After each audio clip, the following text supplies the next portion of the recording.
And welcome to my Arya Vinayak travelling blog channel. आज मैं एक नया टॉपिक लेकर आया हूँ भालका तीर्थ के संबंध में। भालका तीर्थ ये वो जगह है जो सोमनाथ के नज़दीक है और भगवान श्री कृष्ण से ये जगह जुड़ी हुई है। भगवान श्री कृष्ण की अवतार समाप्ति या सीधे शब्दों में कहे जाए तो उनकी मृत्यु यहाँ पे हुई थी। अब ये कैसे हुआ और इसका जिम्मेदार कौन था, ये मैं इस वीडियो के ज़रिए मैं बताने वाला हूँ। तो आप ये वीडियो शुरू से लेकर अंत तक ज़रूर देखिए और आपने मेरा ये चैनल अभी तक सब्सक्राइब नहीं किया है तो लाइक कीजिए, सब्सक्राइब कीजिए और वीडियो अच्छा लगे तो सब्सक्राइब कीजिए और शेयर भी कीजिए ताकि मेरे आने वाले वीडियोस इसके रिलेटेड आपको नोटिफिकेशंस मिलते रहेंगे। तो चलिए शुरू करते हैं। अभी मैं बताने वाला हूँ वो चीज़ जो अभी तक आपने बहुत बार सुनी भी है, लेकिन उसके रिलेटेड में कुछ थोड़ा और भी उसमें से किस्सा मैं बताने वाला हूँ जो शायद आपने सुना भी होगा, नहीं भी सुना होगा, पता नहीं, तो भी मैं बताने का प्रयास करता हूँ। सबसे पहले ये जो यदुकुल विनाश हुआ तो इसका जिम्मेदार कौन था? तो भगवान श्री कृष्ण का दूसरा जो पुत्र था उसका नाम साम था। ये साम भगवान श्री कृष्ण की तरह ही दिखने में सुंदर था, लेकिन ये भगवान श्री कृष्ण ये अपने पिता से क्यों नफरत करता था, इसकी भी एक वजह है। अब ये वजह मैं आपको बाद में बताऊंगा, पहले इसके जन्म की कथा सुनाता हूँ। सबसे भगवान श्री कृष्ण की कुल मिला के 16,108 पटरानियाँ थी। उसमें से 16,108 में से 8 ये मुख्य पटरानियाँ थी। अष्ट पटरानियाँ उनको कहते हैं। उसमें से पहली जो पटरानी थी वो रुक्मिणी थी। रुक्मिणी ये लक्ष्मी देवी का अवतार थी। और दूसरी थी जामवती, तीसरी सत्यभामा, फिर मित्रविंदा, फिर और भी बहुत थी। अभी ये जो साम था ये श्री कृष्ण और जामवती का पुत्र था। अब जामवती कौन थी? ये जामवंत जो रामायण में थे उनकी पुत्री थी। एक बार क्या हुआ कि जो अष्टपटरानियाँ थी, ये भगवान श्री कृष्ण की जो पत्नियाँ थी, तो उन सभी को 10 पुत्र और 1 पुत्री की प्राप्ति हुई थी। लेकिन उनमें से अष्टपटरानियों में से एक जो जामवती थी उसे पुत्र नहीं था। और सबसे ज्येष्ठ पुत्र जो भगवान श्री कृष्ण का था उसका नाम था प्रद्युम्न। ये प्रद्युम्न दिखने में भी भगवान श्री कृष्ण का जैसा ही था, पिता के जैसे ही वो दिखने में सुंदर था। और ये प्रद्युम्न ये कामदेव का अवतार था। ये कामदेव वही था जिसने भगवान शंकर को ध्यान से हटाकर उनके तीसरी आँख भगवान शंकर की थी, वहाँ पे उसने बाण चलाया था और उनके तीसरी आँख खुल गई और वो भस्म हो गया। और फिर भगवान शंकर की उसे वरदान मिला कि तुम्हारी इस गलती से मैं तुम्हें श्राप तो दिया है, लेकिन उसे श्राप करके भस्म कर दिया, लेकिन उसे एक वरदान भी दिया उसके ऊपर कि तुम्हें अपना ये शरीर द्वापर युग में मिलेगा और तुम भगवान श्री कृष्ण, जब भगवान विष्णु भगवान श्री कृष्ण के रूप में होंगे तभी उनके पुत्र के रूप में तुम जन्म लोगे। ये दिखने में सुंदर था। और जामवती ने एक बार भगवान श्री कृष्ण से कहा कि मुझे भी एक पुत्र चाहिए जो बिल्कुल ये प्रद्युम्न जैसा दिखे। तो भगवान श्री कृष्ण ये उनकी जामवती की बातें सुनते हैं। फिर भगवान श्री कृष्ण ये मन ही मन में उन्हें मालूम रहता है कि अगर जामवती को पुत्र हुआ ना तो वो यदुवंश का कुल विनाशक निकलेगा वो। तो भी वे उनकी बात मान लेते हैं और हिमालय पर्वत पर जाते हैं। वहाँ पे उपमन्यु नाम के ऋषि रहते हैं। उनकी सलाह लेके वे हिमालय पर्वत के यहाँ भगवान श्री कृष्ण 6 महीने तपश्चर्या करते भगवान शंकर की। भगवान शंकर प्रसन्न होते और भगवान शंकर और पार्वती साथ में प्रकट हो जाते भगवान श्री कृष्ण के सामने और उन्हें वर मांगने को कहते हैं, तब भगवान श्री कृष्ण कहते हैं कि मुझे पुत्र चाहिए, मेरी पत्नी ने मुझे कहा था तो मैं इसीलिए आया हूँ। और उपमन्यु ऋषि ने मुझे सलाह दी थी कि आपकी तपस्या करने के लिए पुत्र प्राप्ति की तपस्या, तो इसीलिए मैंने ये तपस्या की है। तो भगवान शंकर कहते हैं कि मैं खुद आपके कुल में मैं जन्म लूँगा आपके पुत्र के रूप में, और मैं अर्धनारीश्वर के रूप में रहूँगा मैं तभी। और यही सांब ये शंकर भगवान का अवतार कहा जाता है। कुछ जगह इसे शंकर भगवान का अवतार भी कहा गया है। इसीलिए ये कुल, अब ये कैसे ये हुआ, कुल विनाशक ये निकला, ये आगे की कहानी महाभारत होने के बाद की है। ये जो सांब था ये दुर्योधन का जमाई था। अब दुर्योधन का जमाई श्री कृष्ण का बेटा कैसे हो सकता है, क्योंकि दुर्योधन तो भगवान श्री कृष्ण की निंदा करते थे। तो एक बार क्या हुआ कि ये सांब और दुर्योधन की जो बेटी थी लक्ष्मणा, इन दोनों का प्रेम संबंध थे, इन दोनों का प्रेम था, एक दूसरे से प्रेम करते थे वे। फिर जब इन्होंने गंधर्व विवाह करने का निश्चय किया, तब ये जब निकले बाहर, तभी दुर्योधन को ये मालूम पड़ा और उसने उन्हें रास्ते में ही रोक दिया। और बलराम जी तभी आते हैं और तब ये कौरवों को वो बताते हैं कि अगर तुम लोगों ने सांब को नहीं छोड़ा तो मैं ये तुम्हारी हस्तिनापुर नगरी ये गंगा में डुबो दूंगा। तो भी वो कौरव मानते नहीं और बलराम जी अपना हल ज़मीन पर ज़ोर से डाल देते हैं और फिर गंगा निकलती है और ये हस्तिनापुर डूबने लगता है। फिर कौरव माफ़ी मांगते हैं और फिर बलराम जी की माफ़ी मांग के वो इन दोनों का विवाह, सांब और लक्ष्मणा का विवाह कर देते हैं और उन्हें द्वारिका में भेज देते हैं। और वहाँ से उनका एक वेदोक्त विवाह शास्त्र के प्रमाण उनका हो जाता है द्वारिका में। फिर बाद में क्या होता है, ये महाभारत का युद्ध होता है, फिर कौरवों का उसमें विनाश हो जाता है। फिर बाद में गांधारी ये इन सब का जिम्मेदार भगवान श्री कृष्ण को ठहराती है और उन्हें श्राप देती है कि जैसे मेरे कुल का वंश नाश हुआ है वैसे ही आपके यादव कुल का भी वंश नाश होगा। तो भगवान श्री कृष्ण ये मान लेते हैं, स्वीकार करते हैं और तथास्तु कह देते हैं। फिर अभी क्या क्या होता है महाभारत के बाद, महाभारत के 35 साल बाद क्या क्या होता है। एक्चुअली महाभारत का जो युद्ध पूरी तरह समाप्त हुआ था वो अश्वत्थामा को हरा कर ही हुआ था। पहले कौरवों की हार हुई, बाद में अश्वत्थामा की। अर्जुन और अश्वत्थामा का युद्ध होने के बाद भगवान श्री कृष्ण ये अश्वत्थामा को श्राप दे देते, उसका मणि निकाल के श्राप दे देते कि तुमने जो दुष्कर्म किया है उसकी तुम्हें सज़ा मिलनी चाहिए और तुम्हारी सज़ा यही रहेगी कि अब ये तुम मणि के बिना कुछ भी नहीं कर सकोगे और तुम दर दर भटकते रहोगे हर जगह, लेकिन तुम्हें एक पानी की बूंद भी नहीं मिलेगी। और जो अश्वत्थामा जो दिखने में सुंदर रहता है, उस मणि की वजह से उसका जो चेहरे का तेज रहता है वो ख़त्म हो जाता है और वो पूरी तरीके से कुरूप दिखने लगता है। आज भी वो अश्वत्थामा ऐसे बहुत सी जगह भारत में है, वहाँ पे वो आज भी वो ऐसे घूम रहा है और बहुत से लोगों को अनुभव भी हुआ है, बहुत से लोगों ने उसे देखा भी ऐसे के बहुत।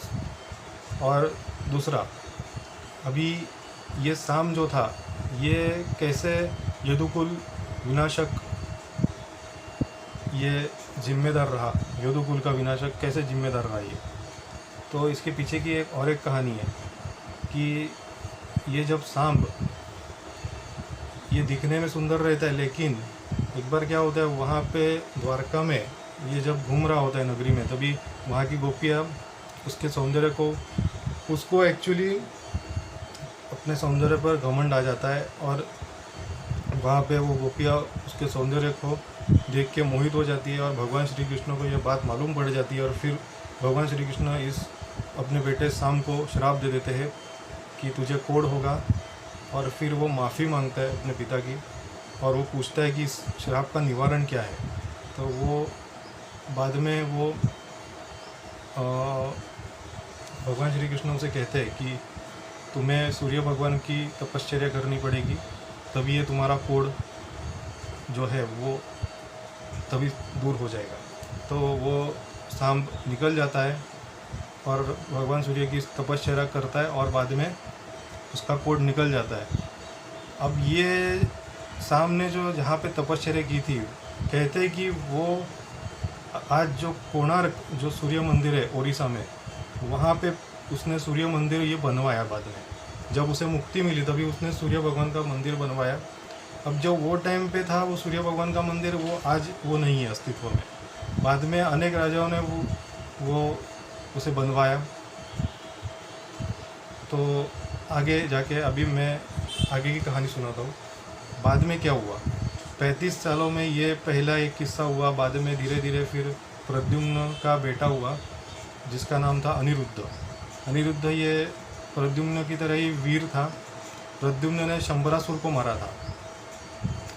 फिर ये अनिरुद्ध जो था, इसके सपने में एक बार बाणासुर की बेटी उषा आती थी, और ये जो बाणासुर जो राक्षस था ये भगवान शंकर का मानस पुत्र था। भगवान शंकर ने इसे पुत्र माना था, लेकिन ये भगवान श्री कृष्ण की निंदा करता था। ये उन्हें भगवान नहीं मानता था, इसलिए वो उनकी निंदा करता था। बाद में उषा के सपने में एक बार अनिरुद्ध आए थे, लेकिन इसके पहले इनकी मुलाकात कभी नहीं हुई थी। बाद में जो उषा की जो सहेली रहती है, यानी कि बाणासुर के मंत्री जो रहते हैं, उनकी बेटी ये उषा की सहेली रहती है। वो उषा की जो सहेली रहती है वो एक्चुअली वो पुनर्जन्म में वो एक अप्सरा रहती है, लेकिन वो शाप के कारण उसका राक्षस कुल में जन्म होता है।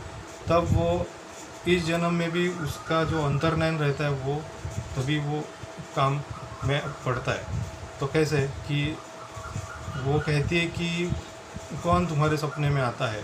जब वो उषा को पूछती है, इसकी सहेली उषा की सहेली, तभी वो कहती है कि एक लड़का आता है हमेशा मेरे सपने में, लेकिन मुझे पता नहीं वो कौन राजकुमार है।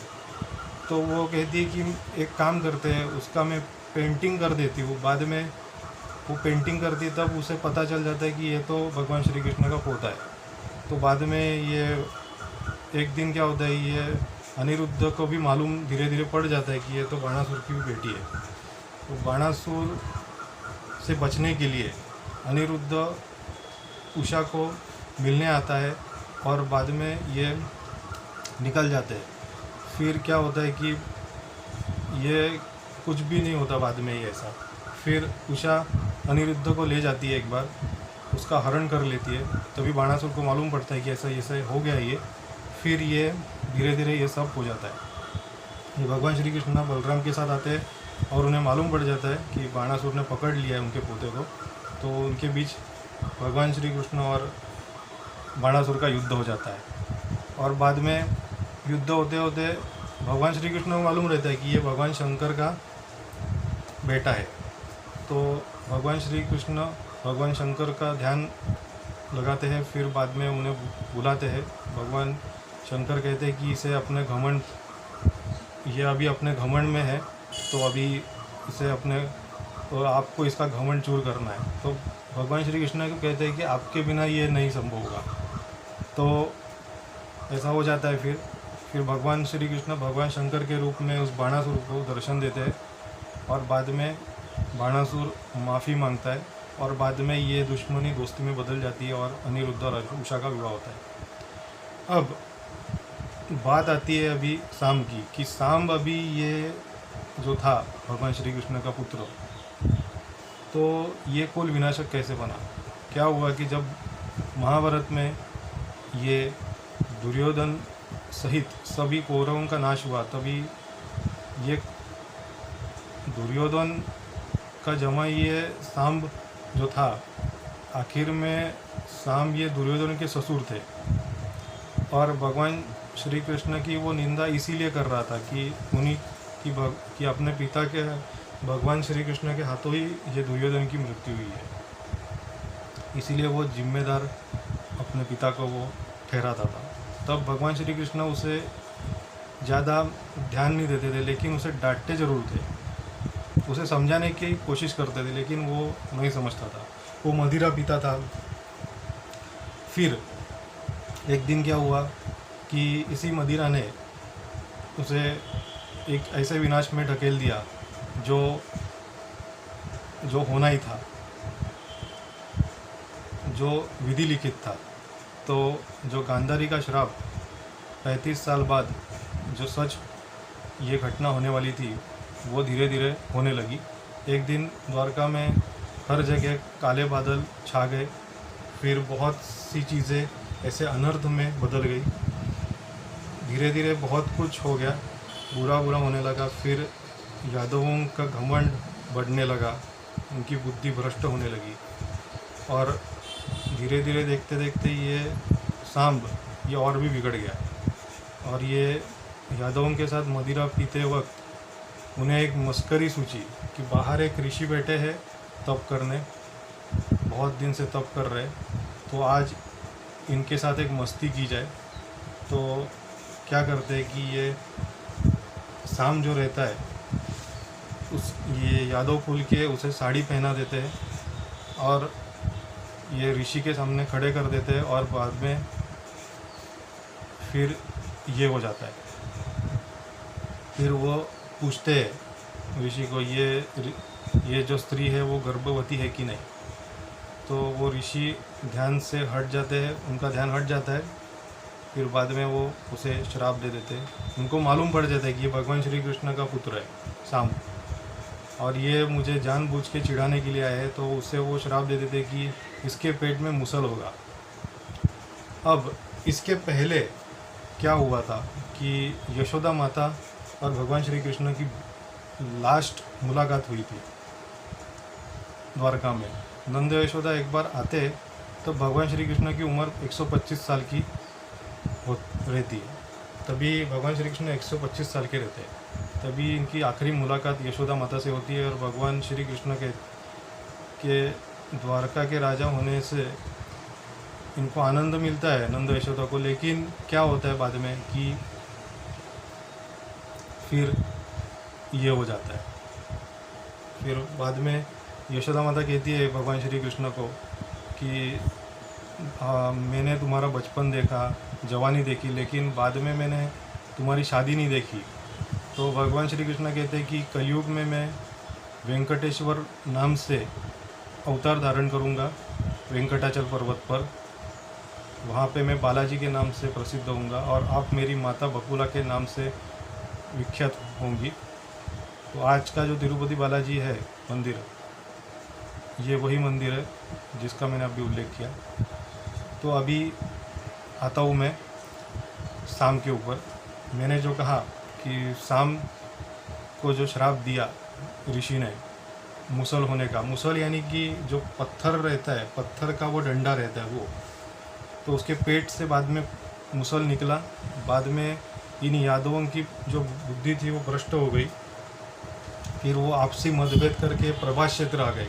ये प्रभास क्षेत्र वर्तमान का सोमनाथ का पूरा विस्तार एरिया है, वहाँ पे आ गए प्रभास क्षेत्र में।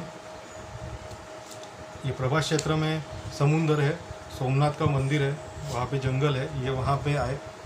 फिर वहाँ पे आपसी युद्ध हुआ, प्रद्युम्न भी था और बाकी सब भी थे और यादव, और इनमें आपसी लड़ाई हुई। तब भगवान श्री कृष्ण को अंतर्नयन से मालूम पड़ गया कि अभी हमारा ये अवतार समाप्ति का अभी टाइम आ गया है, तो हमें भी अभी निकलना चाहिए। तो भगवान श्री कृष्ण बलराम को लेकर निकलते, और बाद में वहाँ पे ये समुंदर के किनारे ये दुर्वा का जो गणपति भगवान गणेश को जो दुर्वा चढ़ाते हैं मंदिर में, वो दुर्वा का वहाँ खेत रहता है। तो वो एक दुर्वा निकालते, उसके 2 टुकड़े करके वो मुसल तैयार करते, एक अपने पास रखते और एक बलराम जी को देते। बाद में वहाँ पे घमासान युद्ध होता है। फिर बाद में भगवान श्री कृष्ण और बलराम जी ये यदुवंशियों का नाश कर देते हैं। फिर बाद में ये सांब का भी विनाश हो जाता है।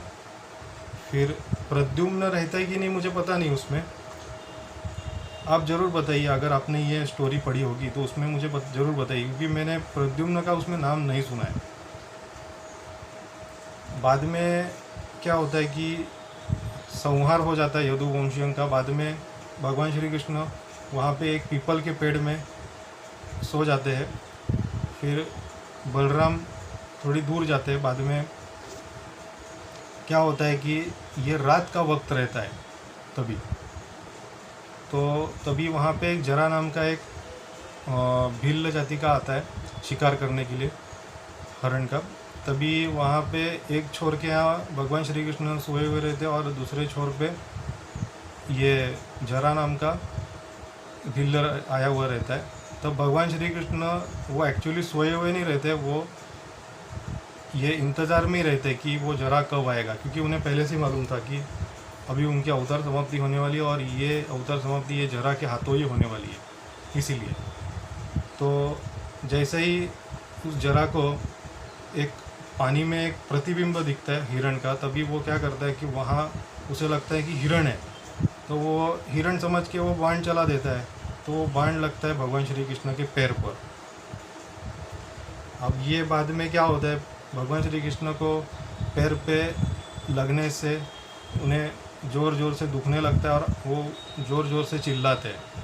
तभी जरा को हैरानी हो जाती कि मैंने तो हिरण का शिकार किया था, लेकिन ये आवाज़ तो कुछ इंसान का लग रहा है, किसका आवाज़ है। तो वो देखने जाता है तो पता चलता है कि ये तो भगवान श्री कृष्ण को पैर पे उनके पैर पे ये बाण लगा हुआ है। तो वो हैरान हो जाता है। फिर बाद में भगवान श्री कृष्ण कहते हैं तुम्हारी इसमें कोई गलती नहीं है, ये सब मेरे द्वारा ही किया गया है, मैंने अपनी अवतार समाप्ति की है और मैं तुम्हारा ही इंतज़ार कर रहा था।